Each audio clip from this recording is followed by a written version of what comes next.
Boa noite a todos, então, especialmente para elas, já que essa é uma noite especialmente pensada, né, para a gente refletir sobre alguns pontos cegos sobre o ser mulher, né, nessa sociedade moderna ou pós-moderna, como alguns autores já chamam. Então, antes de mais nada, queria comunicar que essa sessão está sendo gravada e vai ser disponibilizada no canal do YouTube do Cyber Leviatã. Eu sou Adriana Festugato e, em nome de toda a equipe do Cyber Leviatã, então, desejo boas-vindas nesse nosso espaço virtual de troca, de aprendizado. Essa noite a gente vai dar continuidade aos trabalhos do primeiro Colóquio Nacional das Mulheres em Rede. Então, é um evento que ele está se estendendo por todo o mês de março, ele já iniciou no dia 10 de março com a palestra da doutora Simone Trento. Quem não assistiu, fica a dica, está lá no canal do YouTube também, vale a pena assistir a bela discussão que reuniu aí a colega Raíssa Meneghetti e a professora Edilene Lobo. E eu acho que vale uma referência aqui da Edilene Lobo, realmente, que ela é a grande idealizadora desse evento, né? É uma mulher que quem tem o prazer de conhecer sabe o quão inspiradora, o quão forte e o quanto ela se dedica para a causa feminina. Então, fica um abraço nela, por questões particulares, não pode estar aqui presente nessa nossa mesa virtual, mas tenho certeza que ela vai estar assistindo depois. Mas o evento ele foi organizado pelo Cyber Leviatã.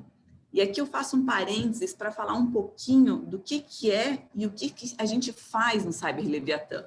Então, é um grupo de pesquisadores ou cientistas, né, que refletem, pesquisam, analisam a questão que envolve os reflexos dessa revolução da internet, ou revolução 4.0, como podem chamar também, nas instituições político-jurídicas, né? Uma frase que a gente usa também como definição é observatório do mundo em rede. E até convido quem ainda não está seguindo a gente nas redes sociais, Instagram, Facebook, LinkedIn, e logo em breve também vamos ter um site próprio, que acompanhe, tem muita informação de qualidade, atual, vale a pena. E a ideia justamente aqui do evento é fazer essa intersecção entre a questão de gênero dentro desse habitat digital, né, que é o foco principal de estudo do Cyber Leviatã. E para essa noite de hoje, então, a gente recebe com muito prazer a doutora Alice Birchal, né, o nome dela não foi escolhido à toa, realmente é uma pessoa muito respeitada, que tem uma trajetória profissional e acadêmica que inspira. E eu acho que vale a pena até fazer referência a um mini currículo, assim, de uma forma muito breve, né, apresentar para quem não a conhece. Ela é desembargadora do Tribunal de Justiça do Estado de Minas Gerais, e um detalhe, a mais jovem, né, pela classe jurista, doutora em mais, desculpa, Adriana, só para fazer uma correção, não só mais jovem, mais do tribunal, não. Opa! Mas é muito jovem ainda. Eu sou a mulher mais jovem, pronto. Doutor e mestre em Direito pela PUC de Minas Gerais, onde ela também leciona Direito de Família, Sucessões e Processual Civil. Autora de diversos livros e artigos também. Para a noite de hoje, então, o tema principal dos nossos debates serão violência contra as mulheres, sistema de justiça e redes sociais como veículo para a educação. Eu convido também a estar participando dessa moderação o colega e professor Alisson Thiago. E antes que falem que ele é um estranho no ninho, né? Uma noite de mulheres, pensada para mulheres, ele está aqui, não é à toa também, né? Ele se dedicou no mestrado a pesquisar sobre violência contra mulheres, eu acho que merece referência, porque temos muitas mulheres falando sobre o tema, mas ouvir esse outro olhar, esse outro ponto de vista, eu acho que agrega bastante. Então, Alisson, passo a palavra para você. Obrigado, Adriana. Boa noite a todos e a todas. É um prazer estar aqui para tratar de um tema tão importante, como eu disse, como a Adriana disse, aliás, é um dos temas da minha predileção, um tema que eu escolhi para tratar e pesquisar no meu mestrado. Escolhi porque, na verdade, a minha vivência como homem não me permite, às vezes, conhecer o que é, né, ser mulher, especificamente numa sociedade machista, uma sociedade em que nós, muitas vezes, somos justamente os agressores e somos as pessoas que acabam, de uma maneira ou de outra, reverberando estereótipos e reverberando situações extremamente tristes. A verdade é essa. Nós vivemos num país que atualmente está assolado por uma pandemia, né, uma pandemia de um vírus, mas nós já temos também uma pandemia aí, que é uma pandemia de violência doméstica, que já nos acompanha há muito tempo, de violência contra as mulheres. E hoje eu acho que é justo destacar o fato da desembargadora Alice Bichl estar aqui conosco, porque não foi escolhida à toa. A desembargadora, além de uma atuação brilhante na advocacia, hoje é desembargadora e tem atuação brilhante no TJ e também como professora, e muitos de nós acabamos nos deparando aí com textos da desembargadora Alice Bichl ao longo dos nossos estudos. Ela foi e teve um papel fundamental na superintendência da Coordenadoria da Mulher em Situação de Violência do TJMG, a CONCIV. Eu tive a oportunidade recentemente de me aproximar dessa coordenadoria, porque assessoro em vara de violência doméstica, assessoro, enfim, no interior, em uma vara que lida especificamente com violência doméstica, e a gente tem tentado fazer alguns projetos juntos, sobretudo para a implementação de grupos de reflexão na nossa comarca. E é interessante, pessoal, porque às vezes a gente vê que como é difícil implementar política pública no Brasil, sobretudo política pública em relação à mulher. Eu trabalhei durante algum tempo com vara de infância e me lembro que a gente tinha muito a fazer. Eu brincava isso, falava, nossa, a gente sempre tem muito a fazer aqui na vara da infância. Mas agora, em vara de violência doméstica, eu brinco que a gente tem tudo a fazer, porque as políticas públicas ainda são muito ínfimas, sabe, incipientes, a gente precisa se dedicar e tentar conseguir recurso, e por incrível que pareça, é muito mais difícil conseguir recurso quando a questão envolve mulher. Para a criança é mais fácil, mas para a violência contra a mulher eu vejo o quanto é difícil. Só porque vocês têm uma ideia, o projeto da nossa implementação de um grupo de reflexão na cidade, ele só saiu após ser mandado para a Bélgica, e a Bélgica liberou um valor, aproximadamente 18, 19 mil reais, para que nós pudéssemos fazer uma capacitação aqui no Brasil. Não conseguimos isso em órgãos públicos aqui. Então, a gente tem firmado essa parceria com a CONCIV e também junto com a Escola Judicial do Tribunal para tentar implementar uma política pública que, na minha concepção, é extremamente fundamental. Então, assim, é um prazer receber hoje aqui a desembargadora Alice Bichl, que teve esse papel fundamental, e há vários textos dela, há vários vídeos no YouTube sobre essa questão envolvendo violência contra a mulher. Eu espero que vocês estejam aí muito à vontade, que se sintam também em casa, aqui nesse ambiente do Observatório Cyber Leviatã, sintam sempre muito bem-vindos. E, desembargadora, para que a senhora tenha aí uma maior tranquilidade ao falar, eu vou torná-la co-anfitriã aqui do evento e vou só desativar o som de todo mundo aqui para que as pessoas não fiquem ligando o som. Aí, provavelmente, o seu vai ser desligado também. Eu vou pedir só a senhora para... isso, acho que já ativou aí. Adriana, também estou te transformando aqui em anfitriã, ok? Então, desembargadora, pode ficar à vontade aí, está liberado também a compartilhamento de tela, caso a senhora precise. Vou usar pouco. Boa noite, estão me ouvindo, então? Perfeitamente. Tá ótimo. Primeiro, eu gostaria de agradecer e fazer uma menção de saúde, né? Porque a doutora Edilene está com um problema grave na família. E a todos nós, né? Que possamos passar por esse 2021 e diminuir, inclusive, os índices de violência entre nós, cidadãos, que precisamos agora nos unir, inclusive, em relação a questões políticas e tal, mas nos concentrar na vida. E, nesse sentido, eu gostaria de dizer que a professora Edilene é uma pessoa que inspira a vida, né? Ela é muito, às vezes, séria, né? Muito pontual nas suas questões, mas é uma pessoa que eu conheço há muitos anos, fui colega da professora Edilene em Itaúna, e depois a advocacia e na PUC, e a vida sempre nos faz encontrar. Sinto muito dela não estar presente, embora estejamos aqui entre amigos, né? Mas eu gostaria de saudar especialmente essa grande mulher, essa grande profissional que é a professora Edilene, e uma advogada como poucas, uma tribuna com a doutora Edilene é realmente uma tribuna muito bem preenchida, né? Na verdade, eu aceitei o convite um pouco constrangida, porque estou já afastada da Concive há 1 ano. Fiquei como superintendente 2 anos, acho que tentei fazer o que era possível à época.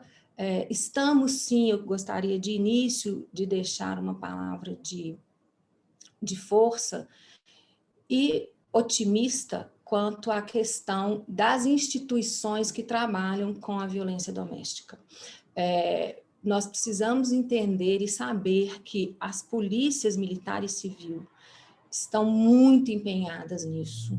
Há setores do Estado muito desenvolvidos na questão da violência doméstica e que o próprio direito está também, hoje, um colóquio sobre isso, como foi apresentado, quantas lives há sobre violência doméstica. O Instituto Brasileiro de Direito de Família tem uma vertente só para a violência doméstica. Então, todos os doutrinadores hoje de família tratam do tema. É um tema, a PUC recentemente colocou na sua grade, por exemplo, eu tenho que dar aula de Direito de Família e Lei Maria da Penha, né, dentro da grade de Direito de Família.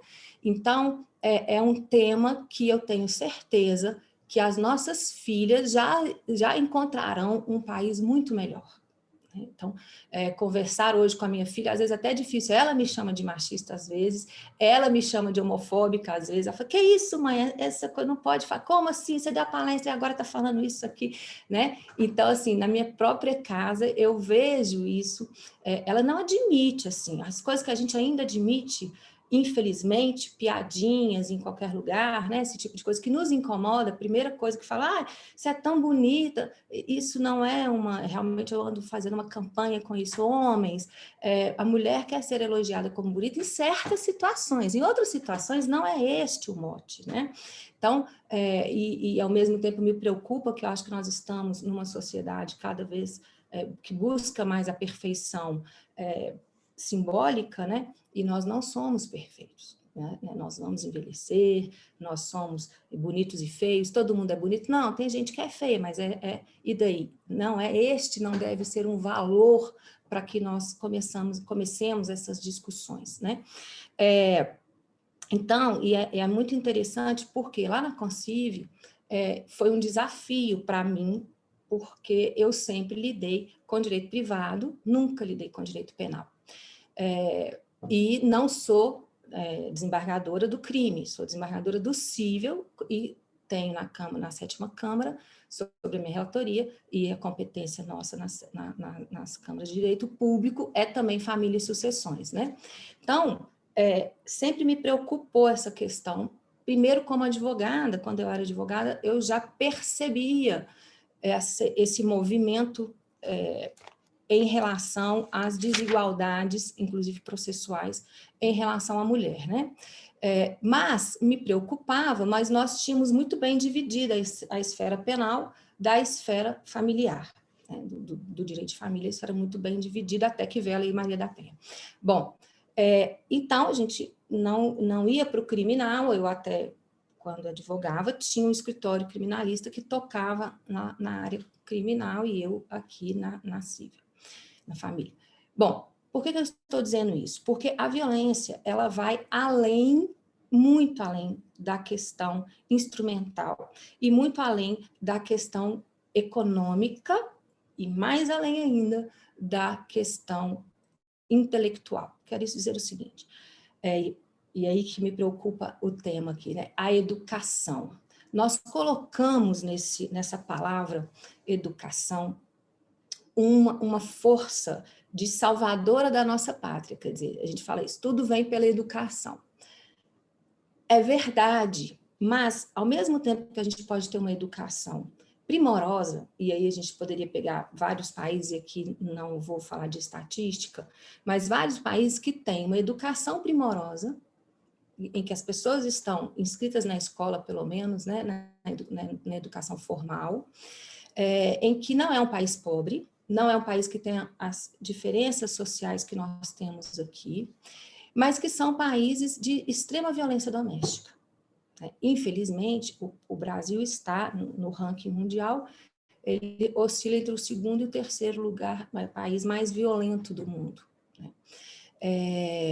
De todas as violências, inclusive da doméstica. Então, nessa perspectiva, nós temos que pensar o que a educação pode fazer por nós. E aí eu coloco não só a mulher, certo? Eu coloco todas as pessoas que estão em situação de vulnerabilidade em alguma situação. Então, aqui cabe todo mundo mesmo, todas essas pessoas, né? A questão da homofobia, a questão do preconceito de raça, a questão, hoje, que a gente tem falado muito, né? Da obesidade, da gordura. Então, este feio, bonito, satisfatório ou não, ele traz para nós este valor da pessoa dentro de uma sociedade em que a professora Valesca Zanello, eu sou uma admiradora dela, chama Valesca com V e com K no final, Zanello com 2 L's. Ela tem Instagram, tem muito podcasts, e ela explica muito bem, ela é uma professora da UNB, feminista, extremamente feminista, mas ela coloca algumas questões críticas importantes para nós pensar, às vezes até de maneira engraçada e tal, ela é muito coloquial e se apresenta de uma forma muito interessante, que nos faz realmente pensar. E ela diz isso, nós temos uns valores, como se a gente estivesse numa estante, ela chama de estante do amor, né? Em que a gente é valorada, a mulher pela estética, né? Mas a gente pode estender isso pela sociedade, então a gente pode pensar no negro, que vale menos que o branco na nossa sociedade, né? Do homossexual, que vale menos que o heterossexual. Isso eu estou falando de uma questão mais abrangente, certo? Não para mim, não estou falando pessoalmente, pelo contrário. Então, a gente vem nessa luta há muito tempo, que não é uma luta só da mulher. Eu costumo dizer que eu só descobri que eu era mulher quando eu entrei na faculdade, que tinha isso de ser mulher, porque eu venho de uma família de uma mãe extremamente forte, que ela nem sabe que ela é feminista. Eu falei, mãe, você é feminista? Ela não sou feminista, só esse negócio não, né? Mas ela hoje tem 89 anos e ela trabalhou até os 80, então ela é da geração que os homens prendiam as mulheres em casa, né? E ela não se prendeu, ela nem vinculou, assim, você olha para minha mãe, não tem jeito de você pensar que você vai prender a minha mãe em algum lugar, não tem condição, ela não cabe naquele quadrado. Então, nós temos que agradecer esse tipo de mulheres que nunca couberam dentro de um quadradinho, eu estou cabendo nessa telinha, né? Que nós não cabemos nos lugares que nos colocam, e eles adoram nos voltar para esse lugar. A gente sai do lugar e eles voltam a gente para o lugar da gente, né? Então, é uma luta constante. Eu não gosto muito dessa palavra luta, não, que eu acho que vem sempre com violência no eu não gosto de luta, mas todo mundo fala luta, então a gente fala luta também. Então, assim, eu só descobri que eu era lutadora quando eu cheguei na faculdade, porque até então eu não sentia essa necessidade de imposição, porque primeiro a mãe nos tratava a todos, somos 6 mulheres, só o meu irmão está lá em casa, é um pouco diferente, né, coitado dele, e aí mamãe chegava no final do mês, que ela ia dar a mesada para gente, ela falava assim, quem terminou com o namorado tem aumento de mesada. Enquanto eu ia para casa das minhas amigas, e as mães ficavam pagiando os namorados, né? Então, quando a gente chegava com o namorado, a mamãe falava assim, olha, eu não gosto de namorado, não. Aqui eu trato mais ou menos bem quando vira marido. Então, imagina quantos namorados meus, eu sou a mais nova, né? Então, meus namorados ouviam isso quando dos namorados das minhas irmãs, todo mundo, mamãe chegava, tem namorada aqui em casa, acabou comigo, se quiser, você come sua casa. Então, mamãe nunca foi para a cozinha fazer um bolo, você vai fazer isso nunca, para agradar o namorado de alguém, né? Então, ela tinha essa perspectiva de nos deixar livres, né? Livres para escolhermos os nossos caminhos. Eu escrevi o meu primeiro livro, é um livro infantil, eu tinha 7 anos de idade, eu não era alfabetizada, né? Então, assim, essa coisa da profissão, de ter o que fazer, de fazer alguma coisa, vem desde criança. Então, não estou aqui para falar da minha vida, mas por que eu estou falando isso? Eu só me deparei nisso na faculdade, quando eu percebi que os professores eram homens, né? E eu ficava assim, cadê minhas professoras mulheres? Olha que eu já tive professoras mulheres, né? Eu sou a aluna da Isabel, uma grande mulher, né? Fui aluna da Isabel. Lúcia Massara, para mim, eu brincava sempre com ela, professora, quando eu crescer eu quero ser que nem a senhora, né? E eu tenho um respeito enorme por ela. Mas a gente contava nos dedos. E continua contando nos dedos. Isso é que é triste, né? Nós continuamos contando nos dedos. Então, a questão da violência, ela passa por isso. A gente sofre violência, e é isso que as pessoas, e nós que trabalhamos com a violência diretamente, a gente vira e fala assim, muitas mulheres falam assim, eu nunca sofri violência. E a gente fala, você nunca percebeu o que você sofreu, ou você se acostumou com aquele lugar, né? E não percebeu que aquilo é uma violência. Então, a questão da Lei Maria da Penha vem nisso. Ela vem resgatar para nós o que é ser um ser humano igual ao outro, em que eu não tenho que preocupar. Então, por exemplo, você pensa assim, então, no judiciário não tem violência institucional, porque todos sabem que nós temos que respeitar a Constituição e há uma igualdade de gênero e a gente tem que respeitar. Certo. Uma das coisas que a gente levou e o CNJ está extremamente preocupado com isso, extremamente, ele tem uma equipe, e o FONAVID é um fórum de juízes, que eu não sei se vocês conhecem, mas busquem saber, esplêndidos profissionais dedicados a isso, juízes e juízas dedicadas ao estudo da violência e como minimizar essa violência. Uma das coisas que as juízas, eu não sou concursada, não passei por isso, né? Sou do quinto, passei por outros concursos na vida. A pessoa fala, não fez concurso, fiz muitos outros, né? O concurso da advocacia de 22 anos, você cotidianamente fazendo petições e recursos, certo? Então, o CNJ apurou, e é só vocês entrarem no site, terão lá os dados todos, o absurdo que é o pouco número de juízas que há, muito menos negras, né? O gráfico da NEM projetava, ela falou, gente, não dá nem para a gente enxergar de tão pouquinho que é a porcentagem, não fazia nem cosquinha lá, a gente não enxergava, falei, aumenta o gráfico aí, que a gente não está conseguindo nem ver qual que é a porcentagem de mulheres negras. Então, eu ainda digo que eu estou numa situação extremamente privilegiada, porque eu sou branca, e a vida é mais fácil para quem é branco, né? E não deveria ser.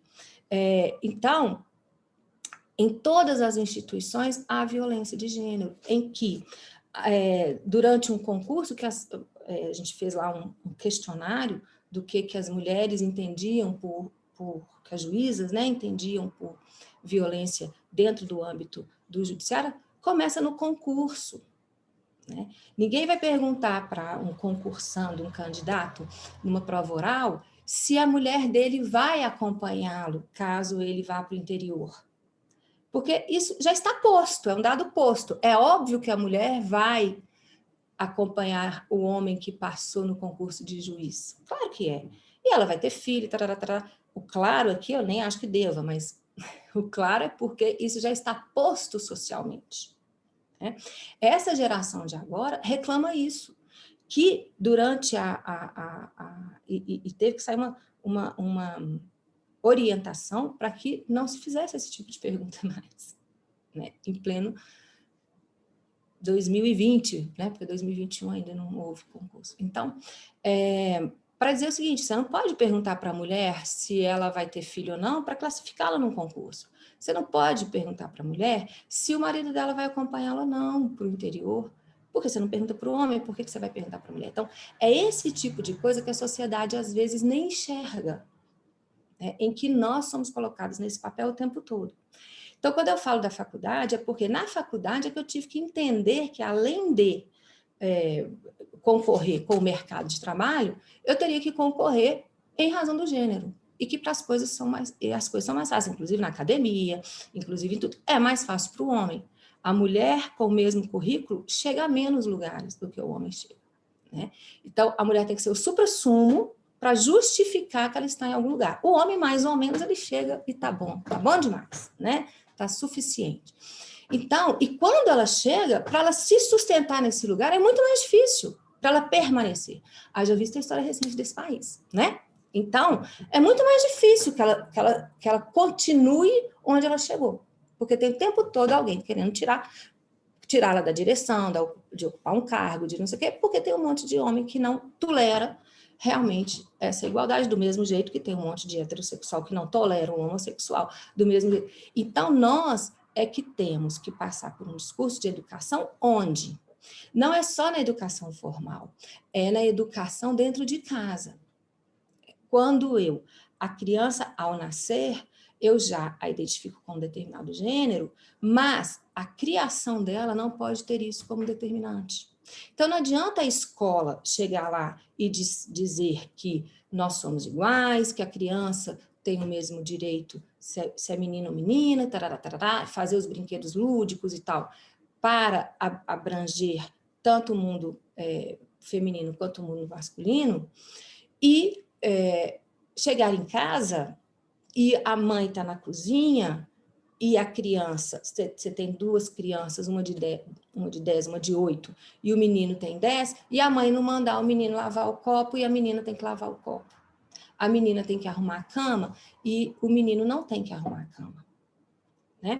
Então, essa educação, ela vem de algo muito, muito mais profundo do que a educação formal da escola. E a mídia, como fica nisso? Né? Que é o nosso tema mais central aqui. Primeiro, isso que vocês estão fazendo, é trazer pessoas para falarem sobre isso, porque quando, e aí são muito bem-vindos, os homens, né? O Alisson, o Bruno, o Dr. José, parece que está aqui também, Pedro, Leonardo, eu costumo dizer isso, está na hora da gente chamar os homens para ouvir sobre violência. Porque as mulheres já sofrem violência, a gente já sabe o que é violência, nós já sabemos quais são os tipos de violência, né? Eu vou falar disso daqui a pouquinho. Mas é preciso que os homens ouçam sobre isso, que os homens pesquisem sobre isso, que os homens nos ajudem a difundir isso. Quando eu montava na Concive as palestras, eu sempre colocava muito homem. Né?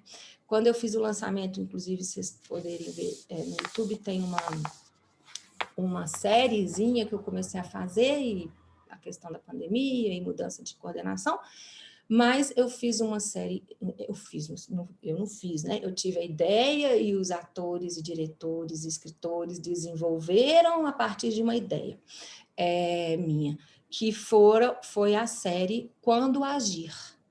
Está fantástica, está na Netflix, está no YouTube. Na Netflix está, não, mentira, está no YouTube. E chama Quando Agir. E é muito interessante. Exatamente, a gente foi abordando os tipos de violência. E você se vê nessa violência. Quando você vê encenada, isso veio de um teatro, inicialmente, e é muito interessante, porque eu assisti várias apresentações, a gente apresentou na Feira do Mineirinho, a gente levava assim para várias coisas. Eu falei, gente, mas mais gente precisa assistir. Então, acabamos filmando isso, fazendo, e ficou fantástico. Modéstias favas, né? Ficou muito bom. Mas por quê? Porque eu vi a reação do público ali. Né? Eu via que uma mulher cutucava, tá vendo o que você faz? Essa história de celular, né? De você ter direito à sua intimidade, então, a roupa que você está usando e tudo. Então, eu percebia, e a gente teve algumas histórias de gente que chegou e falou, olha, eu estou sofrendo, me ajuda, uma criança uma vez pediu ajuda. Então, é muito importante que você coloque a arte também, porque a pessoa, quando ela assiste, é um meio de educar, porque ela se coloca... Porque o que acontece com a violência? Ela acaba sendo normalizada, né? Então, se o pai, e quem tem filho sabe disso, eu costumo ilustrar o seguinte, uma vez a minha filha, era a minha primeira filha, né, eu tenho 3, e ela era muito pequenininha, ela tinha uns 4 anos, estava começando assim a entender, e ainda tinha telefone fixo lá em casa, e eu estava meu marido é sempre atrasado, ele me atrasa sempre, e aí eu no telefone com ele no fixo, e ela estava atrás de mim, eu não vi. Aí eu tô assim, olha, você quer saber? Eu não vou te esperar mais, já estava atrasado para ir para algum lugar, e eu falei, quer saber? Eu não vou te esperar mais não, agora eu vou com ela e tal, vou pôr no carro, vou embora, que eu vou virar uma bruxa agora, eu vou virar uma bruxa e tal, eu falei assim. E aí quando eu desliguei, eu cansei de ser boazinha, você é uma bruxa, e desliguei o telefone. Quando eu virei, ela estava com o olho deste tamanho, né? Porque criança não abstrai. Essa questão da violência contra a criança, na verdade, né? Eu era mãe de primeira viagem, não percebi a presença dela ali. E ela estava com o olho desse tamanho. Né? E eu falei, o que foi, minha filha? Mãe, você vai virar uma bruxa? É verdade? Então, essa era a expectativa dela. Então, ali, eu sou a mãe dela, eu tenho autoridade, eu estou falando que eu vou virar uma bruxa, é claro que eu vou virar uma bruxa, né? A criança é literal. Então, ela não tem essa abstração que a gente tem. Então, o que acontece com a violência? Quando a criança presencia essa violência todos os dias, aquilo que para ela é normal, né? Quando você tem um ambiente em que as pessoas são promíscuas, as pessoas não têm higiene, eu estou até tirando a violência, né? É aquilo que para você é normal. Quando você se relaciona, relacionar é muito importante. Quando a gente tem o primeiro namorado, né? Ou um amigo, não precisa ser namorado, um amigo, uma amiga. Hoje mesmo, depois de velho, você vai à casa do amigo. Ah, hoje eu vou almoçar na casa do meu amigo. O jeito de pôr a mesa é diferente, não é? O jeito de fazer o arroz é diferente, o jeito de fazer o feijão é diferente. Feijão é arroz, mas feijão, arroz e bife, mas o feijão, arroz e o bife tem gosto diferente na casa do outro. O que isso é? Isso é um costume alimentar. Então, uma família que tem o amor é claro que tem briguinha, né? Todo mundo tem discussão, ninguém aqui está falando de uma família ideal. Meus alunos de família, professora, a gente achou que a gente fosse estudar um negócio tão bonitinho, essa confusão. É isso, família é isso. Vocês estão vendo que os divórcios aumentaram exponencialmente, né? Então, essa convivência, quando a criança, e aí eu estou dizendo da violência, é isso. Quando a criança ela está num ambiente que é natural ser violento, ela não tem o parâmetro. Então, para ela, é assim que a vida toca. E aí, ela está num ambiente que, se o vizinho dela também faz a mesma coisa com a mulher, a gente tem esse relato nas vítimas de violência muito grave, porque elas falam assim, para onde que eu ia correr? A gente fala, por que você não pediu ajuda? Para onde que eu ia correr? O marido da minha vizinha faz o mesmo com ela. O pai da minha vizinha faz o mesmo com ela. Eu fui estuprada pelo meu pai, mas também fui pelo meu padrasto. Para a gente choca, né? E tem que chocar mesmo, mas isso é do cotidiano. Então, qual é a educação primeira? É dizer, não é, isso não é certo. As mulheres acham mesmo que é certo o homem exigir a roupa que ela vai usar. Afinal de contas, ele é meu marido. Ela acha certo mesmo que ele tenha que ter a comida do jeito que ele quer, a hora que ele quer, porque ele é meu marido. Esse meu é muito ruim, é um jogo muito ruim, né? Em que eu sou sua propriedade, você é minha propriedade. Aí vem a história do ciúme. O povo acha bonito ter ciúme, é horrível ter ciúme. Porque o ciúme só adoece a relação. Então a pessoa acha lindo, ai que bonitinho, ele ficou com ciúme, ele quase brigou no bar por minha culpa. Ele vai brigar no bar por qualquer motivo. Hoje, estava até comentando isso com um promotor que está estudando o tema na Covid. A gente está desenvolvendo, ele pediu para eu participar do estudo com ele, ele está desenvolvendo esse tema. Por que que... E aí a gente está começando, ele já escreveu muito e agora me convidou para complementar alguma coisa, e ele vai publicar, né? E é exatamente essa pergunta. Por que que aparentemente, durante a Covid, né, de 2019 para cá, segundo a tabela do Anuário Brasileiro de Segurança Pública de Minas Gerais, nós estamos com 10% a menos de violência. A gente poderia comemorar, né? Ó, que bom que diminuiu a violência. Daí a gente está começando a levantar as hipóteses por que essa violência tenha diminuído. Ele levantou duas, por enquanto. A primeira hipótese que eu achei muito interessante que ele levanta é que pode ser que os homens estão mais felizes com as mulheres dentro de casa. Ou seja, eu não tenho aquela preocupação se a minha mulher está mesmo indo trabalhar. Eu não tenho a preocupação que outro homem vai olhar para ela, porque ela está dentro de casa e ela está no lugar que ela devia estar, dentro de casa, cozinhando. Né? Tanto que você pega esse dado com isso é um tipo de violência. As mulheres estão muito mais estressadas. Quando eu coloco isso no grupo, logo os desembargadores, homens, começam, não, o que é isso? Não, porque a minha mulher fala assim, a sua mulher. Mas as mulheres, elas estão tendo que trabalhar em home office e fazer o para casa de 3, eu quase enlouqueço. 3 crianças aqui, né? Não estou fazendo para casa, sinto muito, né? Não estou fazendo, faço uns, pulo outros. Então, eu sei mais ou menos o que está acontecendo. Porque ou eu faço o voto, ou eu vou olhar para a casa de menino. Né? Então, por quê? Porque o meu marido olha muito menos que eu, por mais feminista que eu seja. né? Então, é um dado posto. Então, as mulheres que estão trabalhando estão muito mais estressadas, porque nós temos que fazer tudo, né? Tudo. Continuamos tendo que fazer tudo. Mas os homens estão mais, os homens violentos, que eu estou dizendo, né, gente? Estão praticando menos violência porque um dado é esse. A mulher está onde ela nunca devia ter saído, que era dentro de casa olhando o menino. Então, tá ótimo. O coronavírus colaborou muito com essa postura, né? Uma outra questão que sempre aconteceu foi a subnotificação. Então, é óbvio que nós temos, e aí vem as campanhas todas, para que nós denunciemos. E sempre, gente, devemos sim, é um dever. Olha, a Constituição diz lá, isso não precisa nem da Lei Maria da Penha, né? A Constituição diz lá que a família, a sociedade são responsabilidade da sociedade, né? A família, o idoso, a criança, o adolescente e os vulneráveis. Então, nós temos que denunciar, nós temos que ajudar a denunciar. Então, nisso, o CNJ fez 2 campanhas durante aqui a pandemia mais importante. Uma, não sei se vocês viram, a questão do X na mão, né? Um X vermelho na mão, em que você apresenta, seria com as farmácias. Realmente, teve um problema de implantação, porque as farmácias não têm... nem todas, né, tem como acolher essa mulher, porque você tem um problema que envolve o direito penal e o sistema de justiça, né, e algumas farmácias não quiseram aderir. Porém, é importante, se você vir uma mulher com um X na mão, se ela estiver mostrando para você, tome alguma providência, chame 180, tente contactar com essa mulher, né.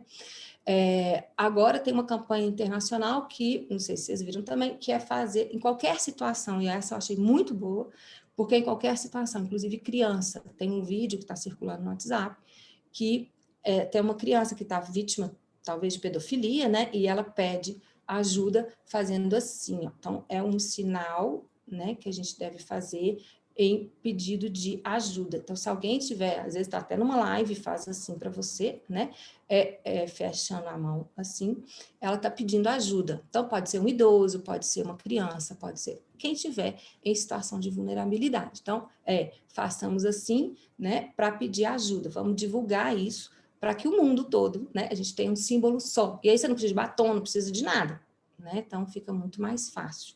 Então, fique atento aos sinais que alguém possa te dar.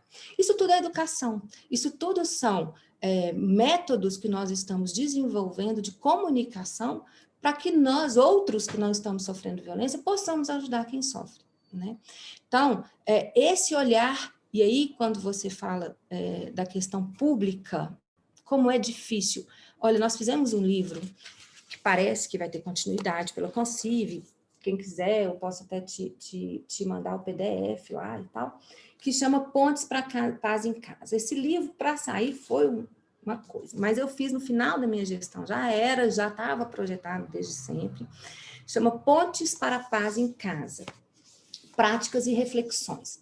Com isso, tá muito interessante, a gente tem uma crônica que começa com uma pessoa que tem um pseudônimo nessa crônica, que é Patrício de São Miguel, e chama As Dores de Maria. É lindo esse texto.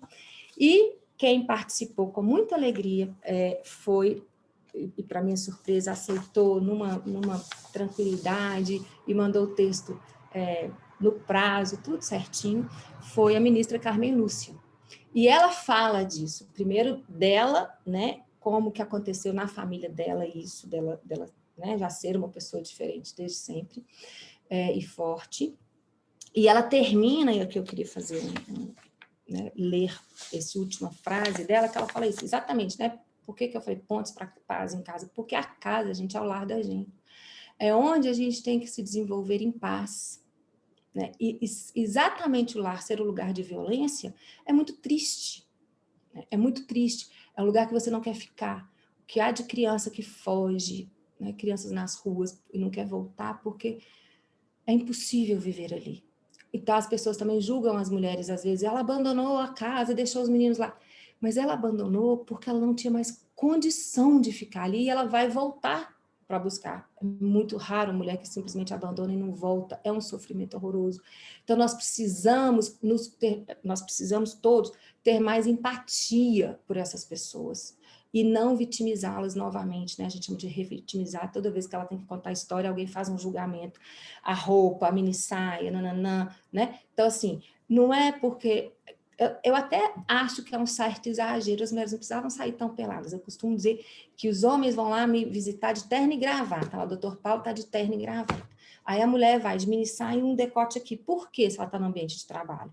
Né? A gente tem a roupa adequada para o ambiente de trabalho, não precisa disso. Agora, se ela quer usar isso, também, eu não tenho nada com isso, ela que usa. Eu só não acho adequado.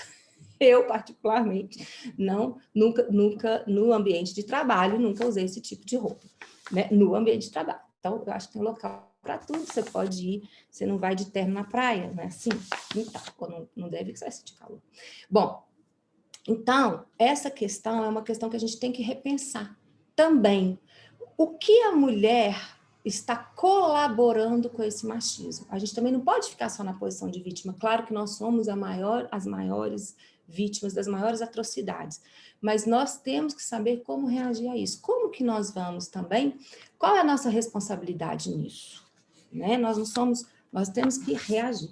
Então, a ministra diz, eu sei que ela também estará com vocês, né? A construção da paz em casa é a arquitetura da harmonia que dá sentido e alegria, olha que bonitinho, na experiência vital com o outro. Olha que frase de ministra, né? Olha que beleza. Na experiência vital com o outro é diferente de mim. É por isso que ele é outro, né? E eu tenho que respeitar esse outro em qualquer diferença, mesmo que seja de gênero, né? Que é uma coisa tão pequena, né, gente? É tão pequeno, o que é isso? Você é homem ou você é mulher? Você nem escolheu, você nasceu, meu filho. Alguém te mandou desse corpo aí, você nem tem escolha, não. Tá nesse corpo aí, ó, tem jeito, né? Violência é compromisso com a morte. A vida reclama lar, doce lar. É assim que ela termina o texto dela, né? Passei só para vocês verem como que é importante. E aí, na questão da competência, até não falei da Lei Maria da Penha, até porque acho que já é um tema que vocês já conhecem bastante, né? Só para terminar, eu fiz um estudo na época e que eu sei que chocou muita gente, né? Mas é para isso que cientista serve também. Modesta, né? Já me chamo de cientista, mas eu sou doutora, eu posso falar. Juizado único de competência híbrida, ponte para a proteção integral da família vitimada pela violência doméstica. Eu realmente acredito que nós temos que mudar, aí já do ponto de vista jurídico, o olhar sobre a Lei Maria da Penha. Eu acho que a Lei Maria da Penha e a pessoa da Maria da Penha, gente, imagina uma mulher que conseguiu colocar o mundo olhando para o Brasil positivamente a partir da Lei Maria da Penha, né? Porque ela primeiro denunciou todo o descaso que, inclusive, o Poder Judiciário teve com ela, conseguiu chegar na ONU, não sei como é que ela conseguiu, na realidade dela, né, farmacêutica, conseguiu chegar na ONU, vitimada pela violência, e fez a Lei Maria da Penha. Para mim, ela é heroína. Sabia que existe um livro de heróis do país? Pois é, eu acho que alguém tinha que fazer essa menção a ela. Para mim, ela é uma heroína do Brasil, é a Maria da Penha, né?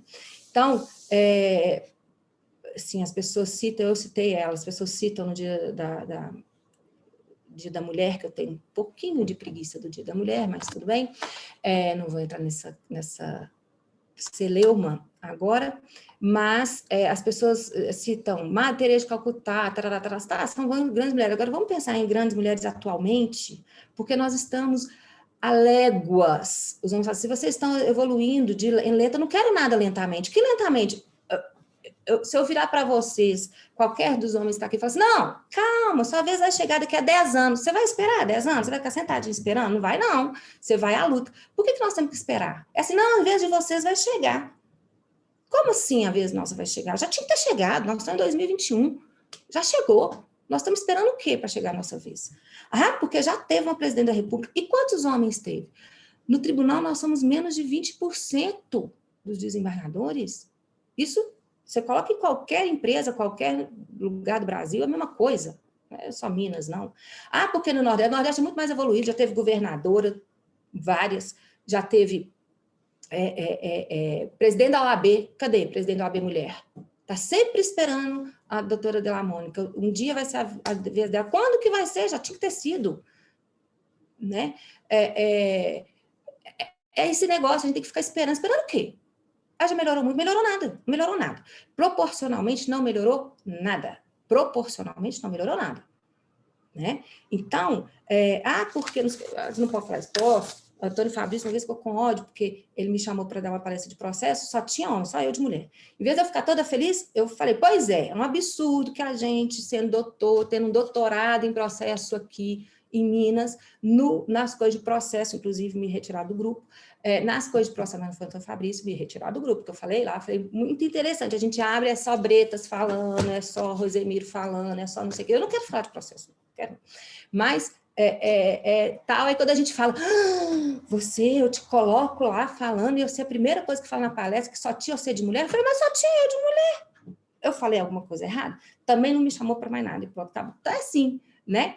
Então, agora eu chamo para ser desembargadora, mas como advogado não chamou mais, porque eu reclamei. Como é que eu reclamei? Não podia reclamar, você não pode reclamar, não, você já está no destaque, né? Então, eu estou reclamando aí por mim, não, eu já cheguei mais longe do que eu queria, eu fico reclamando para quem está lá pelejando, né, para chegar. Por que tem que esperar? Tem que esperar todo mundo para um dia Dela Mônica se candidatar. Nem sei se ela quer, não. Eu que estou lançando a candidatura, né? Mas é isso, porque às vezes... Aliás, tem um filme maravilhoso sobre isso. A mulher não queria, não. É um bando de mulher... Aí ela falou, então agora eu vou. E ela foi. Porque é isso. Por que você está esperando? Por que você está esperando para ser? Você não tem que esperar, né? E aí eu propus uma coisa muito audaciosa, né? Aí os juízes não gostaram. Por quê? Eu propus o seguinte, para que nós realmente consigamos melhorar a atuação do judiciário efetivamente para a solução dos conflitos de família, a gente tem que ter um juizado único. É um juizado único. Não é competência híbrida, não. É muito além da competência híbrida. Eu usei competência híbrida porque é o mote da Lei Maria da Penha.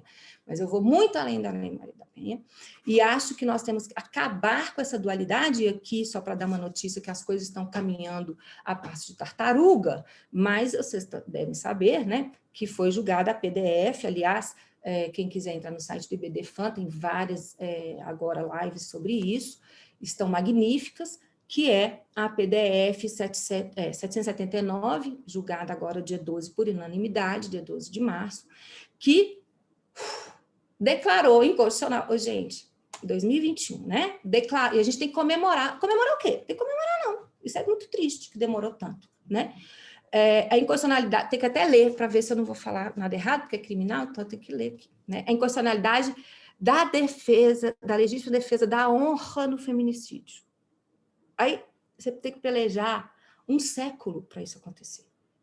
Um século. Você tem que pelejar para falar que não pode matar a mulher porque ela traiu o marido, não. Oh, meu Deus do céu. Que produto somos nós que a nossa vida não vale uma traição? O que é isso? O que é isso? E aí, para fundamentar essa PDF, precisou de um estudo profundo. Para mim, essa PDF tinha que ter uma linha, né? Aqui, não pode matar a mulher porque ela traiu o marido, não, ponto. Aí você tem que ter e no Supremo para declarar isso.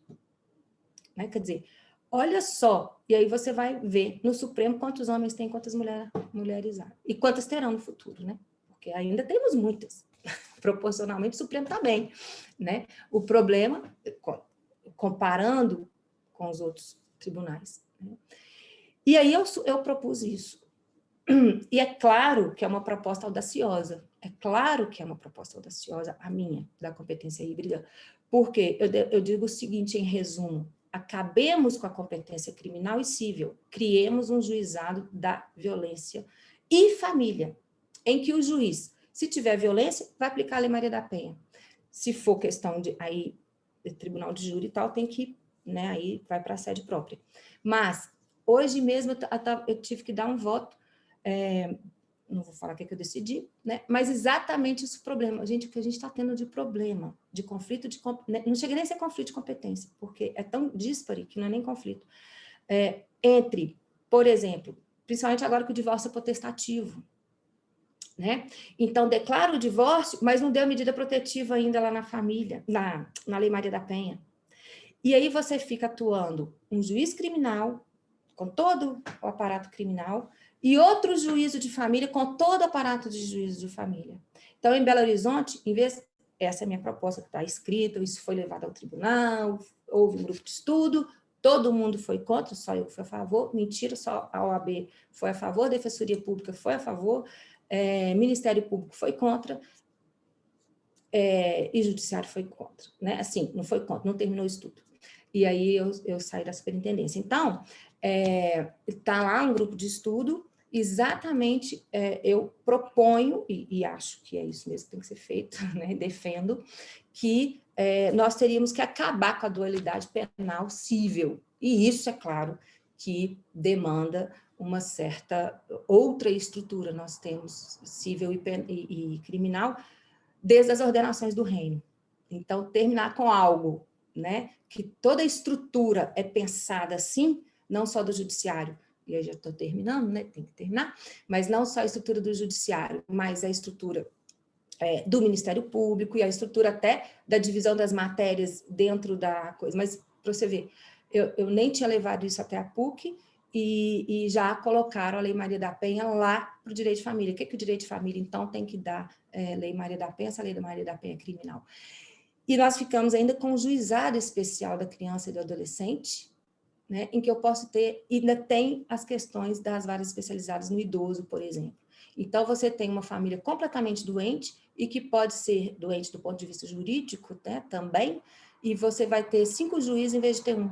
Você vai ter 5 promotores em vez de ter 1. Você vai ter 5 defensores públicos em vez de ter 1 para cada um, em cada processo, né?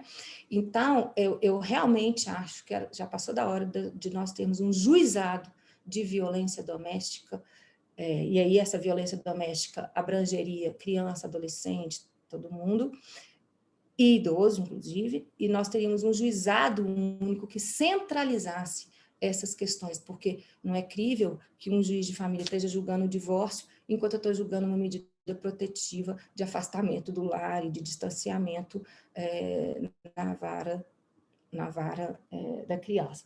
Então, na vara, desculpa, dos juizados especiais da Maria da Penha. Então, quando eu propus que, por exemplo, em Belo Horizonte, as 12 varas de família fossem somadas aos 4 juizados especiais, obviamente que os juízes não gostaram, não só os juízes, né, os promotores, eu já falei quem, não gostaram, porque sai dessa zona de conforto, que é julgar divórcio, julgar guarda, julgar e tal, e vai ter que julgar penal, né?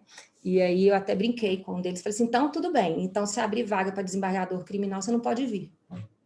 Né? Não põe na sua ficha que não pode promover, porque você é juiz de família e não pode nunca julgar o criminal.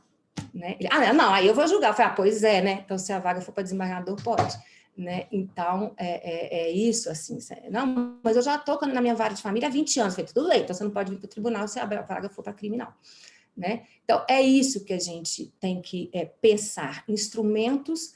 E aí, quando essa mulher que é vitimada pela violência, em vez de ela ir a 5 lugares, ela vai num lugar só. Em vez de ela ter que contar 5 vezes que ela foi estuprada a criança tem que contar várias vezes que ela foi estuprada pelo padrasto ou pelo próprio pai, ela vai contar uma vez só lá numa central única de assistência social de psicologia. Então, você vai ter um laudo só.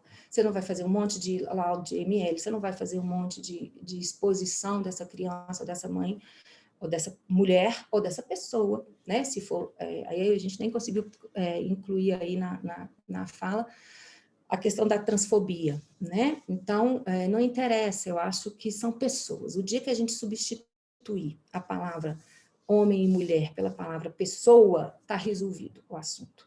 Né? A gente não precisa ficar com tantas siglas, LGBTQI, tarará, tarará. Não, são pessoas, e essas pessoas merecem a nossa proteção. Então, hoje em dia até estão discutindo o direito dos animais e a gente não implantou ainda o direito da pessoa humana. Né? Muito obrigada. Desculpa a extensão, desculpa que eu nem projetei a coisa da Lei Maria da Penha, mas eu acho que a gente pode fazer uma discussão um pouquinho mais abrangente do que exatamente as questões relativas a essa violência que a gente já conhece tanto. fico à disposição. Foi ótimo. Muito obrigado. Isso foi muito, muito legal, muito esclarecedor. E é muito bom ouvir isso da senhora que já ocupou, né, Obrigada, Bruno. ainda ocupa e já ocupou especificamente a Superintendência da Consiv. Na minha concepção, aí, foi o órgão do Poder Judiciário, a coordenadoria mais importante nessa área. Então, é muito bom ouvir as suas reflexões. Eu, antes de fazer uma pergunta, separei uma pergunta aqui para fazer, fiz uma série de anotações aqui enquanto a senhora falava. Eu só queria justificar para os presentes aí, primeiro, a ausência da professora Edilene, a nossa palestrante, professora, doutora e desembargadora Alice Bichel comentou, a professora Edilene está com uma tragédia na família envolvendo o Covid, é uma tragédia que está cometendo várias outras famílias, mas a dela especificamente foram várias tragédias em simultâneo. A professora infelizmente, perdeu duas irmãs nas últimas semanas e agora está com um irmão, infelizmente, também entubado por essa doença. Enfim, então ela não teve condições de participar conosco hoje, até porque tem que dar o suporte à mãe dela, uma sobrevivente do Covid também, foram infelizmente todos lá arrebatados por isso. Então, por essa razão, ela não pôde estar aqui hoje, eu estou aqui como substituto da professora Edilene, óbvio, nem um pouco à altura. A professora Edilene, se ela estivesse aqui, vocês iam sentir a iluminação. Ela é uma pessoa que, por onde passa, ilumina, transmite excepcionais energias, é uma guerreira, uma pessoa extremamente forte, e infelizmente não pôde estar aqui com a gente hoje. Então, eu me desculpo por ela e também a pedido dela. Queria também ressaltar, pessoal, que hoje nós dividimos o nosso colóquio em 4 eventos. O primeiro foi com a doutora Simone Trento, que é ouvidora do TSE, hoje com a desembargadora Alice Bichel, do Tribunal de Justiça. Na semana que vem, a gente vai receber a ministra Carmen Lúcia, do STF, que também já foi presidente do Supremo Tribunal Federal, e encerraremos com a Lola Aronovitch, que é uma escritora e uma pessoa extremamente influente na área, uma ativista da área, ganhadora de vários prêmios em relação a esse tema. Então, convido a todos para participarem. A ministra Carmen Lúcia será no dia 23, ou seja, terça-feira que vem, e a Lola Aronovitch, dia 29. Então, já sintam-se aí convidados. Nós, em breve, eu acho que hoje ainda divulgaremos o link para a inscrição já da palestra da ministra Carmen Lúcia. E aí, também dentro do Cyber, e aí não mais no colóquio, mas como os nossos encontros rotineiros, digamos assim, a gente vai receber no dia 31 o Ingo Sarlet, professor também da PUC, lá do Rio Grande do Sul, que falará conosco sobre direito e tecnologia, aí um tema que é mais da nossa rotina aí, né, de lives, já que a gente começou no semestre passado com esses eventos e inauguramos ontem com o professor Orion Vargas, da Universidade de Medellín, na Colômbia, e daremos continuidade com o professor Ingo Sarlet no dia 31. Esses eventos serão todos divulgados nas nossas redes sociais, @cyberleviatan. Espero que sigam lá. Mas, enfim, voltando à temática, desembargadora, eu, ouvindo atentamente, eu tenho a mesma opinião da senhora, sabe, em relação a essa questão da lentidão com que as políticas e os avanços ocorrem. É óbvio que houve avanços, a gente tem que reconhecer isso. A Lei Maria da Penha é um avanço muito significativo. Nós temos hoje o tribunal, por exemplo, trabalhando pela implementação de novas varas, e varas, às vezes, específicas assim, de violência doméstica. Já é um avanço, ainda pode melhorar, como a senhora disse, mas já é um avanço tratar isso de maneira diferenciada. A gente vê um esforço do tribunal muito grande. Não vejo, e deixa eu fazer a crítica aqui, não vejo, às vezes, esse mesmo esforço por parte de outros órgãos. Aqui na minha cidade, por exemplo, eu estou no interior, em Conselheiro Lafayette, nós implementamos uma vara de violência doméstica, a primeira vara, a vara com que eu trabalho. O Ministério Público tem, por exemplo, 2 promotorias de família, mas não tem nenhuma promotoria de violência doméstica. A violência doméstica ela é dividida entre 3 promotores. Então, veja que fica aquela coisa, um promotor entende que tal caso é para arquivar, outro promotor entende que tal caso vai ajuizar a ação, outro promotor entende o meio termo. Então, nós não temos nem uma linha única de raciocínio, afinal de contas, são no nosso caso aqui, 3 promotores atuando especificamente com violência doméstica, no caso, para uma única vara. Então, eu percebo que a gente avança, mas ainda tem muito a avançar. E esse avanço, ele é de certo modo, pendular, né? Acho que era o Riobaldo, lá do Guimarães Rosa, que falava, né? Sorte é merecer e ter. A gente tem, em razão desse movimento pendular de avanço, a gente tem que lutar e continuar mesmo evitando retrocessos e buscando outras conquistas. E aí, pensando nisso, a gente fica observando aqui observando do nosso observatório, para ser bem pleonástico, a gente fica analisando a questão hoje em dia das redes sociais. E eu verifico o seguinte: a violência contra a mulher já está aí, sempre esteve, nós verificamos vários tipos de violência, mas a rede social, ela, de certo modo, fornece outras formas, ela exponencializa isso, porque hoje em dia a gente tem formas que a gente não imaginava até pouco tempo atrás. Por exemplo, a questão do stalking, né, que é os homens que ficam perseguindo mulheres pela rede social, e aí mandam, eu recebo casos lá de mulher desesperada, às vezes, porque o cara não para de mandar mensagem, ela bloqueia num celular, o cara descobre e vai descobrindo, aí liga de madrugada, são centenas de mensagens de maneira compulsiva, parece um sujeito com, obviamente, algum tipo de problema mental, parece, porque uma perseguição assustadora, e, enfim, é um problema. Aí tem a questão do porn revenge também. Os homens hoje divulgam, para se vingar da mulher, cenas íntimas ou fotos íntimas da mulher por não aceitarem determinado relacionamento. A gente tem a questão da violência política de gênero. Eu verifico isso pelas redes sociais. Quem tem Twitter pode analisar. Os homens são xingados de uma forma. Os homens, às vezes, são xingados lá, esse corrupto, não sei o quê. A mulher, ela é xingada, a mulher política, ela é xingada por características físicas. Os xingamentos são completamente distintos. Sabe? A mulher é xingada por ser mulher. Quando não se diz, eu me lembro da ministra Carmen Lúcia, as palestras dela são muito engraçadas, e uma vez no tribunal, eu assisti uma palestra dela no TJ, foi um dia após o julgamento daquela lei da ficha limpa, e na época, não sei se todos vocês se lembram, ficou empatada a votação, e aí teve que entrar um novo ministro para desempatar, e quando empatou a votação, isso ficou o voto foi quase até a madrugada. A ministra pegou um avião, chegou em Belo Horizonte, entrou no táxi e foi direto para o tribunal. Ela disse que quando entrou no táxi, o taxista estava ouvindo a rádio Itatiaia e disse... Aí, aliás, estava tocando a notícia, né, o taxista disse: esse pessoal lá de cima de Brasília não entende nada de lei, dona. Falou com a ministra Carmen Lúcia, que estava no banco de trás. Ela: não, esse é o Supremo Tribunal Federal, eles entendem um pouquinho. Ela: não. Aí ela ficou defendendo e disse: não, inclusive ela tem duas mulheres, na época era ela e a ministra Ellen Grace, tem duas mulheres, eu acho muito importante. Aí ele virou para ela: dona, a senhora vai me desculpar, né? Mas, assim, lá não é lugar de mulher. Estou vendo a senhora, uma dona de casa, que não trabalha, está aí. Mulher tem que ser igual a senhora. Ou seja, essas coisas são naturalizadas na sociedade. E foi engraçado que ela começou a palestra contando exatamente esse caso, que é uma rotina dela. Como ministra, já foi presidente da corte e vivencia isso como mulher no seu dia a dia. Então, a gente verifica assim, essa necessidade mesmo de avanços. E as redes sociais, a internet, ela amplia. E eu vejo, às vezes, com muita dificuldade, o direito de acompanhar isso. Por exemplo, essa questão do stalking. A gente vai pensar, por exemplo, em criminalizar isso. Uma mulher que fica sendo perseguida por um homem, e às vezes de maneira muito assustadora, vai processar criminalmente? Não tem crime para isso. Não tem nem crime, tem uma contravenção penal pequenininha.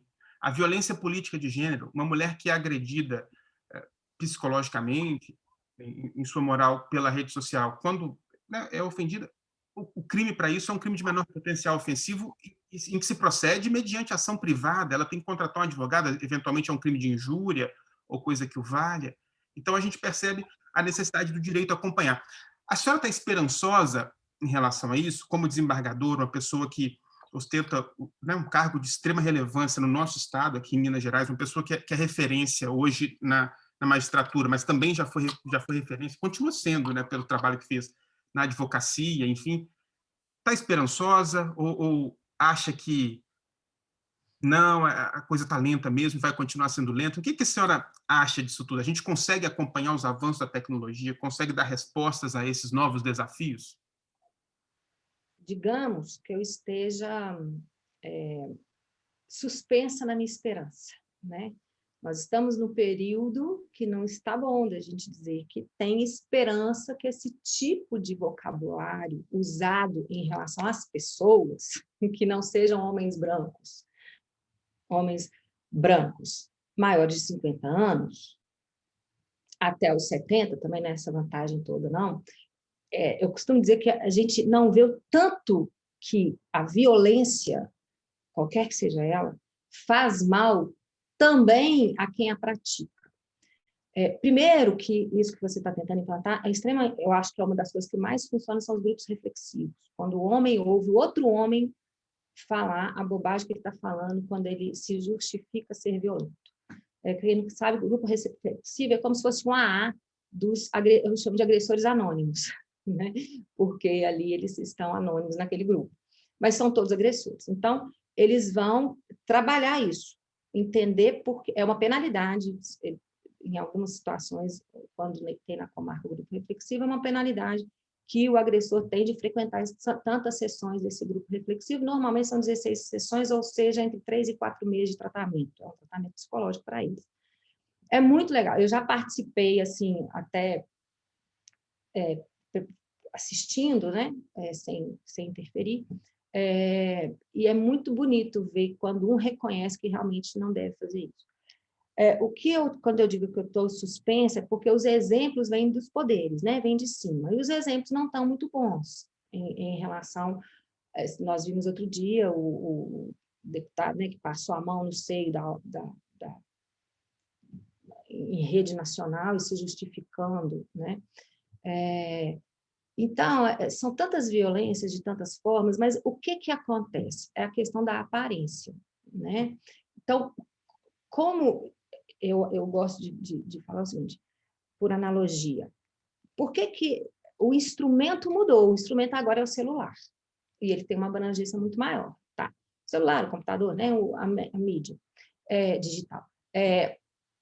O instrumento mudou, mas a razão de ser é a mesma. A razão de ser é a mesma. Então, antes era Polaroid, antes era não sei o quê, agora é o celular, que faz muito mais mal, tudo bem. Só que, por isso a questão da educação. Nós temos uma dificuldade, e eu me incluo nessa, né? Nós temos uma dificuldade de reagir, né? De reagir na proporção da ofensa. Então, eu vou dar tá gravando, é complicado assim, você passar exatamente o que você quer falar, né? Quando eu estava grávida, e aí eu vou chegar nisso daqui a pouquinho, a questão da criminalização dessas coisas. Primeiro que eu acho que criminalizar tudo não vai ter cadeia para todo mundo, então não vai adiantar. A gente tem que ter uma outra saída, que não é só ficar prendendo as pessoas, não é prender as pessoas, não é isso, né? Então, só que você tem que proteger essa mulher, porque ela realmente está em risco. Agora, tem mulher também aí, por isso que eu acho que é pessoa, a gente tem que parar com esse negócio de gênero. Aconteceu essa situação com uma pessoa, nós temos que proteger essa pessoa. Pronto. Vou te dar o exemplo contrário. Tem um ator que eu conheço, não vou falar quem, né, mas tem um ator que eu conheço, que ele veio me pedir ajuda, que ele falou, olha, eu estou sendo assediado, ele é homossexual, e visivelmente homossexual, né? Ele não esconde que é homossexual, e tem uma mulher que o persegue em todas as apresentações. E ela senta na primeira cadeira do teatro, ela compra o ingresso, ele já falou, gente, não pode vender para essa mulher, é aquela confusão, já fez ocorrência policial, já fez tudo.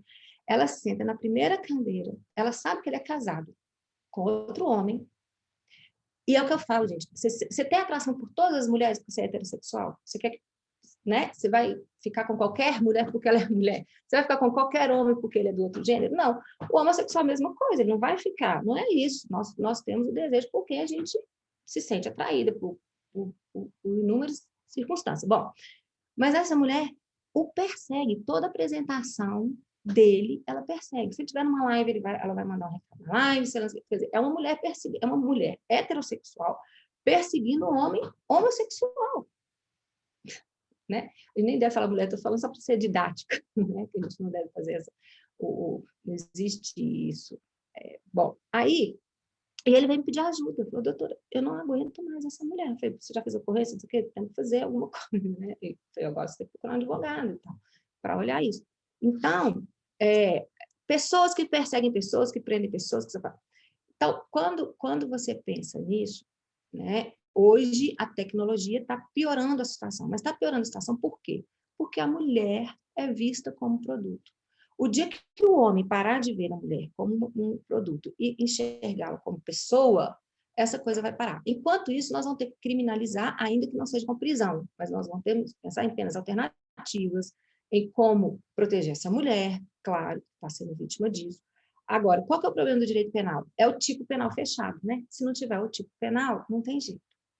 Está na hora de mudar essas coisas, gente. Criminalista tem que pensar outras situações em que não tem o tipo penal fechado, mas é menos grave esse crime, então não precisa ser um crime fechado. Eu posso fazer uma analogia nesse tipo penal. Por quê? Porque tem séculos que o tipo penal é fechado? Tem séculos, mas está na hora de mudar. Então, você está dando errado o tipo penal fechado. Está dando errado. Então, a gente tem que ter uma analogia no tipo penal aí para estender essa coisa. Agora, tem que fazer a interpretação para pensar qual é o princípio. É a vida. Qual é o princípio? É a liberdade. Qual é o princípio? A dignidade. Eu não posso ter um celular em que eu abro o meu celular com o coração apertado, porque pode ter uma pessoa que está ameaçando contra a minha vida no meu celular. Você fala assim, não está ameaçando, igual aquele caso do estupro lá do jogador de futebol, que ele eu vou repetir, é absurdo, não sei o que eu estou falando, foi ele que falou, né? Que ele falou que ele não teve relação sexual, não, ele só colocou o pênis na boca da moça. Ora, bolas. Você já pensou nisso? Você quer que um amigo seu coloque o pênis na sua boca? Ué, é só porque eu sou mulher, sou do outro gênero, eu vou gostar de um pênis na minha boca em qualquer circunstância? E ele vai para a coletiva e fala isso? Que ele não estuprou, não, ele só colocou o pênis na boca? O que é isso?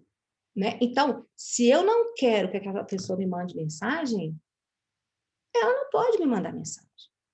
Ela tem que ter uma sanção por causa disso, ainda que por analogia. Porque eu sou a vítima, ela consegue ter acesso ao meu celular e eu não consigo fazer nada contra ela. E é isso que a gente vai ficar. Eu não estou mandando encarcerar. Eu acho que tem que ter penas alternativas, tem que ter solução de conflito. Porque o direito penal sempre fez assim, eu tenho que continuar fazendo assim. Está na hora de mudar o direito penal, está na hora de mudar o direito civil, está na hora de mudar. Se a tecnologia mudou para aviltar contra a nossa vida, e aí eu estou dizendo, não é só dela não, gente. É por isso que eu estou dizendo, a gente não sabe o que é violência. Eu entro aqui no meu Instagram agora, sei lá, que eu nem tenho direito, que eu tenho para vigiar menino, que eu não quero que os outros saibam da minha vida, por que eu tenho Instagram? Né? Mas eu tenho para vigiar menino. E ainda tem que ficar preocupado que o menino posta. Outro dia minha filha postou, ela falou, não pode, CNJ pegar isso, não pode não, menina, tira isso daí. E aí, às vezes, vão me responsabilizar. Olha o que a desembargadora fez. Não fui eu, né? Porque os meninos estão aí, eles pegam o celular da gente. Bom, aí, se eu pegar o Instagram agora, lá, que esse TikTok, que esse Instagram, gente, vem cada coisa horrível. Que eu faço, eu não quero ver isso, mas o negócio está no meu celular. Eu não quero ver, né? Outro dia, minha filha foi mostrar um TikTok lá, tadinha, ela achando que era um negócio muito bonitinho. Olha, mãe, a avó chegou. Não era quase um ato sexual. Só que, para ela, menina de short é menina de short. Na cabeça dela, que tem 10 anos, né? Porque a maldade está em quem está vendo, né? Aí era assim, o TikTok da minha filha lá, né? Isso é uma violência contra a minha filha. Não precisa, ela não está perseguida por ninguém. Ela acessou o TikTok e veio lá e ela veio me mostrar toda feliz, achando bonita a ginástica, né? Que era o quê? Era a moça por baixo, espero que seja namorado, sei lá quem, espero que seja consentido, né? E os dois com aquele shortinho, com blusinha justa, né? Os dois pelados, na minha visão, pelados. Lá para mim é pelado, né?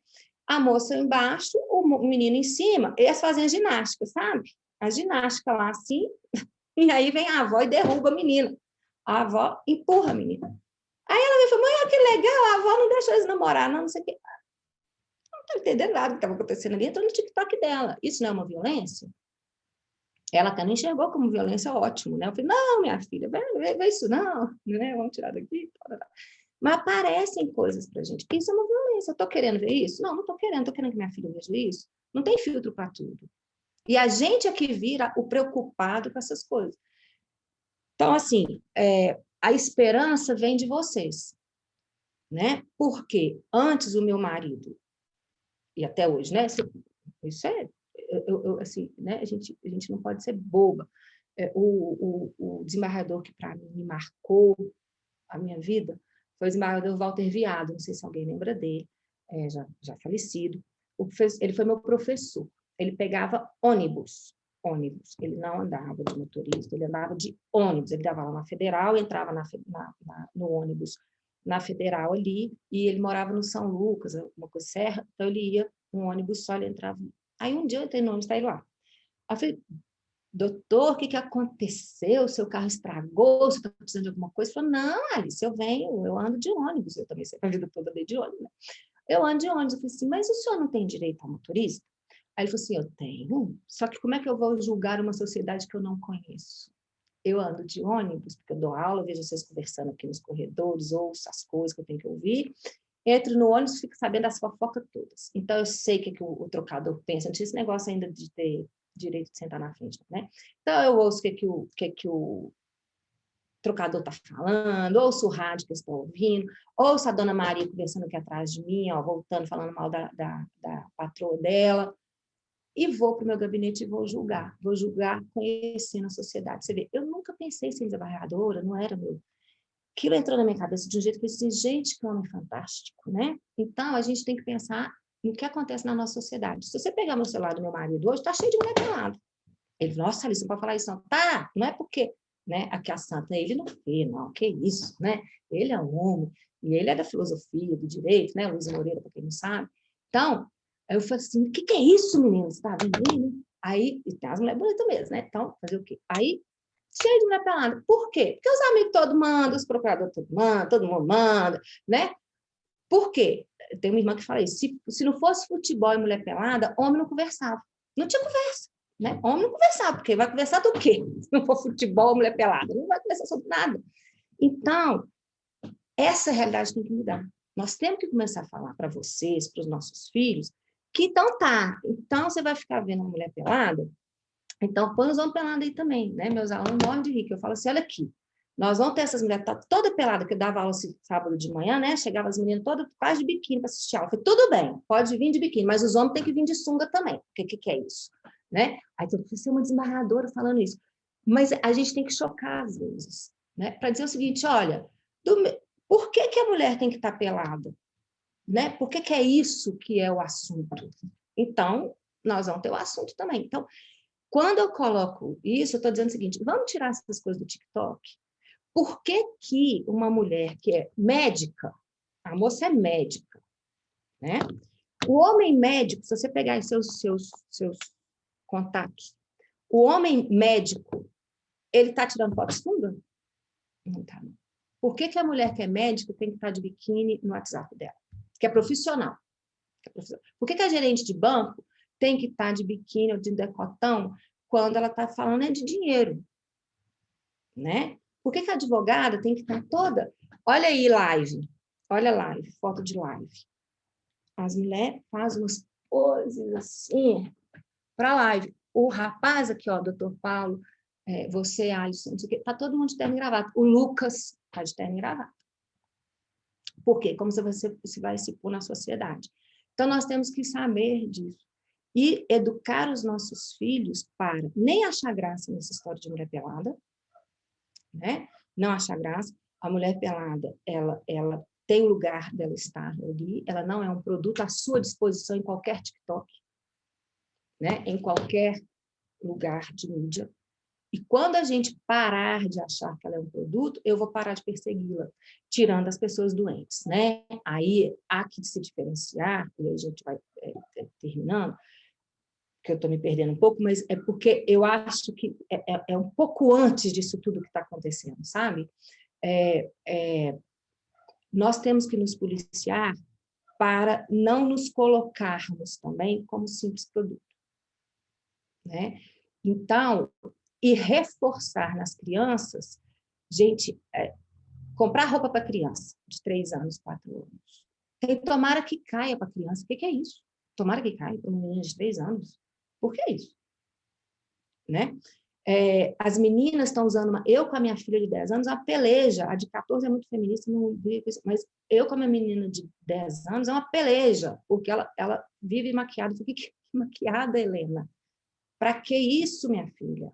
Né? Não tem necessidade nenhuma, que pele que é essa que você está querendo tratar, a menina tem 10 anos. Mas é porque isso é bombardeado na cabeça delas, com filtro, com isso, todo mundo tem filtro, todo mundo tem que ser jovem, todo mundo tem que estar lindo o tempo todo, cheiroso o tempo todo. E que a mídia faz isso. Ela quer nos colocar nesse lugar. Né? A primeira coisa que sempre se referem às ministras, elas são elegantes. Você não fala que o Lewandowski é elegante, ele é elegantérrimo. Né? Você não questiona se o Alexandre de Moraes foi nomeado porque ele é bonito ou feio, porque o outro é charmoso ou não é charmoso, mas para a mulher tem isso, é bom que vai enfeitar. Assim, essa é uma frase que a gente ouve o tempo todo, é bom que você vai enfeitar. Eu estou aqui para enfeitar, eu estou aqui para falar alguma coisa de útil, se tiver alguma coisa para falar, eu posso estar falando um monte de coisa inútil, né?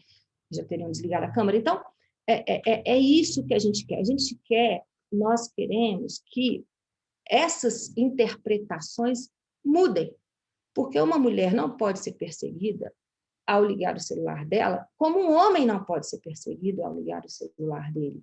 Então, quem está errado é quem está perseguindo. E se nós precisamos, nesse momento, fazer uma interpretação mais elástica da questão criminal, não no sentido de encarceramento, mas de dar uma sanção para quem faz isso, e aí é preciso distinguir, porque há os psicopatas, são pessoas doentes, então é uma questão, por exemplo, a pedofilia. Não adianta prender pedófilo. Prender não adianta. Né? Tanto que em algumas sociedades, algumas legislações, o pedófilo ele é preso numa cadeia, né? num presídio, num presídio só de pedófilos. Por quê? Porque o pedófilo ele só não pode ter contato com criança. Só. E o mundo está cheio de criança. Então, ele pode funcionar, ele pode trabalhar, ele pode fazer um monte de coisa, ele não pode conviver com criança. Então, nós temos que entender o que é. E aí, eu queria voltar nesse estudo do Dr. Stensel, que é o seguinte, o Dr. Stensel está dizendo isso. Eles estão canalizando a violência para outro lugar porque a mulher está obediente dentro de casa no Covid. E nós precisamos, eu estou já observando, né, porque é assim que a gente faz ciência, na observação, eu já estou observando as notícias de briga entre vizinhos. Vocês já viram? Essa semana foram 2 baleados. Né? Porque se eu não preciso bater na minha mulher, eu vou bater em alguém. Né? A minha mulher não está de minissaia, a minha mulher não está fazendo nada errado, ela está dentro de casa. Então, agora eu tenho que bater no vizinho. Então, isso é uma pessoa que está com um problema. E aí eu vou ser um pouco... As feministas não gostam desse discurso que eu faço, mas eu vou fazer porque eu sou convicta dele. Nós temos que tratar esse homem, que não é exatamente um psicopata às vezes, mas que está doente social. É uma doença que... Já imaginou? Porque para nós é muito, muito cômodo. Eu estou aqui numa casa que eu acho maravilhosa, no ar-condicionado, tem um salário maravilhoso, né? De lá das reclamações dos que ficam falando que a gente ganha miserê, né? Então, assim, eu estou no topo de uma pirâmide, né? Como você disse, eu sou uma das 140 desembargadoras de Minas. Olha, né? É um lugar magnífico. O que eu posso mais querer da minha vida? Nada. Nada. Não posso querer mais nada da minha vida. Né? Então, mas eu quero um monte de coisa, tá? Mas né, tem que querer para viver. Então, quando eu penso nisso, olha quantas... Você já pensou do lado do outro? Não estou justificando, pelo amor de Deus, não estou justificando, estou querendo dizer que o direito ele tem que ter mais essa visão social das pessoas. Né? Imagina um trabalhador que está exposto a essa Covid toda, ou que não esteja, esquece o Covid, né? Mas um homem que sai às 5 da manhã para bater laje, humilhado na empresa em que ele está batendo laje, né? Um servente de pedreiro, um pedreiro, nesse sol, nessa chuva desse país, e que vai de ônibus trabalhar sem comer direito, bate uma marmita na hora do almoço fria, né? O tal do boia fria, e volta para casa às 5 da tarde com um monte de... num transporte público elogiável, né? Num transporte público que vocês sabem qual é, que não é o nosso carrinho, nós estamos indo para lá e para cá. E esse homem chega em casa e não tem o que comer, e a mulher perguntando se ele trouxe um pedaço de carne para dar para as crianças chorando. Né? Ou porque não tem o tablet, ou porque... Né? E ela pode chorar, a criança, porque ela não tem um tablet. O nosso tem, né? Nosso filho tem. Então, a gente tem que entender esse homem também. Justifica ele matar a mulher? Não. Justifica ele bater na mulher? Não, não é isso que eu estou dizendo. Não é isso que eu estou dizendo. Eu estou dizendo que para além da punição carcerária, esse homem tem que ter um outro olhar, tem que ter um grupo reflexivo, tem que ter um trabalho social para ele fazer, né? Encarcerar nesse tipo de cadeia que a gente tem, sistema penitenciário que a gente tem, vai fazer com que esse homem não seja mais violento quando ele sair de lá, que ele saia e seja violento com outra mulher, né? Então, falta esse outro lado, sabe? Esse outro lado da gente entender quem é que está praticando violência. É uma prática. Porque essa pessoa é doente, é um psicopata que está perseguindo, que está isso, que está aquilo, né? Ele tem uma doença psíquica, ou é uma pessoa que tem uma possibilidade de um tratamento e de um resgate desse homem para que ele entenda que essa não é a saída que ele tem. E não se engane, esses homens também sofrem muito. Isso que a gente chama de ciclo da violência, em que ele faz a violência, pede perdão, faz a violência, pede perdão, faz a violência, e que a mulher tem que ficar atenta, que ele só vai piorar, ele não vai melhorar, ele só vai ficar mais violento e ele vai acabar te matando. E é verdade, isso é verdade. O homem violento, ele não vai melhorar. Se não houver uma intervenção, ele não vai melhorar, ele só vai piorar. E aí ele entra nessa paranoia, e quando ele pede perdão, ele está realmente, no ponto de vista dele, é só isso que eu estou querendo, olhar para o outro lado. No ponto de vista dele, ele está realmente, sinceramente, pedindo perdão, achando que ele não vai cometer. A maioria deles. Tem os doentes, né? Tem os que acham que é isso mesmo, que está certo mesmo, né? Então, a gente teria que fazer um estudo desses homens também. Qual que é o nível de violência deles, onde eles estão, em que contexto eles estão e quem eles são. Eles são doentes ou eles estão numa circunstância de violência? É muito comum, mutatis mutandis, assim, eu tive um namorado que ele não valia nada.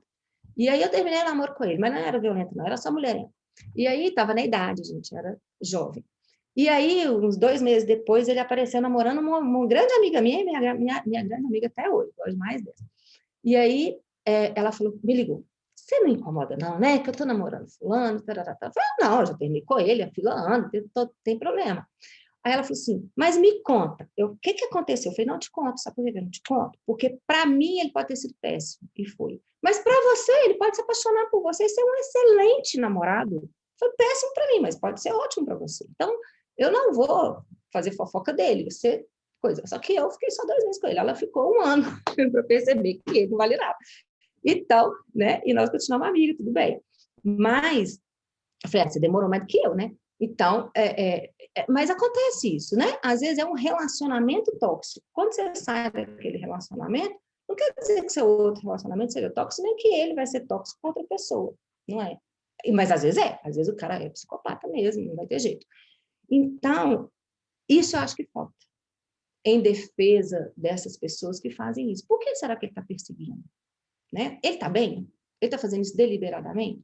Então, nós teríamos que ter mais olhares sobre essa violência. Mas esperança eu tenho, sim, porque eu acho que vocês são muito melhores do que nós fomos. Vocês já estão estudando isso, já estão nessa realidade há muitos anos, e nós não. Né? A Constituição é muito nova, se a gente for pensar em termos geracionais. Né? Se não destruírem a Constituição, se a gente ainda conseguir segurá-la um pouquinho mais, a gente vai ter uma geração muito melhor, sim. Obrigada, então, doutora Alice. Agradecer pela sua fala, pelo seu tempo, por ter nos feito refletir sobre alguns temas importantes de uma maneira forte, mas sem perder a sensibilidade. E vai ficar disponível, então, para quem quiser rever ou indicar para os amigos no nosso canal do Cyber Leviatã. Desejar boa noite a todos. Pessoal, muito obrigado, viu? Obrigado por terem comparecido aí. Doutora Alice, muitíssimo obrigado, viu? Foi uma honra receber a senhora aqui. Aprendemos muito contigo hoje. Obrigada. Desculpa se eu fugi um pouco do tema, mas acho que a gente tem que colocar essas coisas um pouco mais próximas da gente. Senão a gente fica assim, isso é coisa de pobre, isso é coisa de favela. Não é. É uma das coisas que eu sempre falei. A violência na classe média alta, principalmente a violência econômica, em que o homem sustenta aquela mulher, e nessa carapaça de sustentar aquela mulher, ele pode fazer o que quiser com ela, e aí eu só vou fazer uma observação, ele até leva ela, né? Quer dizer, ele pega ela e leva ela, né, portátil, Tem um filme francês, uma graça, que chama Le Potiche. Quem pegar, é muito interessante, assim, antigo, que chama Le Potiche. O potinho é aquilo que você põe onde você quiser, né? A mulher é o potinho. E aí, só para terminar, eu costumo dizer, o marido pode ser muito legal, rico pra caramba, muito legal, e ele vai te levar para passear na Europa, se ele quiser ir para a Europa. Mas se ele quiser para Haiti, ele vai para Haiti. Mas se ele quiser ir sentir frio lá no Polo Norte para conhecer o Papai Noel, ele vai.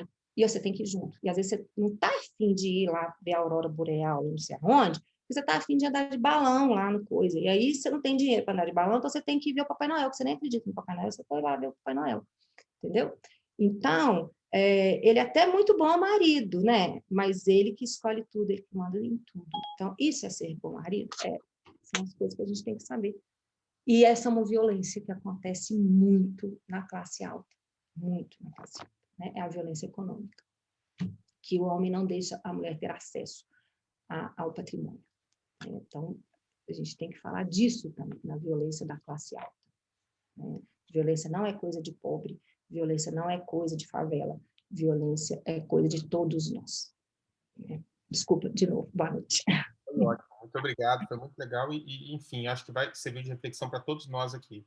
Queria convidar todo mundo, então, para a continuidade do colóquio, dia 23 com a ministra Carmen Lúcia, dia 29 com a Lola Aronovitch. Vai ser um prazer recebê-los novamente. Doutora Alice, mais uma vez, muito obrigado. Adriana, muitíssimo obrigado, pessoal que compareceu, meus amigos, minhas amigas, meus alunos, Paulinho, estou vendo ali, Luísa, enfim, pessoal, um abraço a todos, brigadão, viu?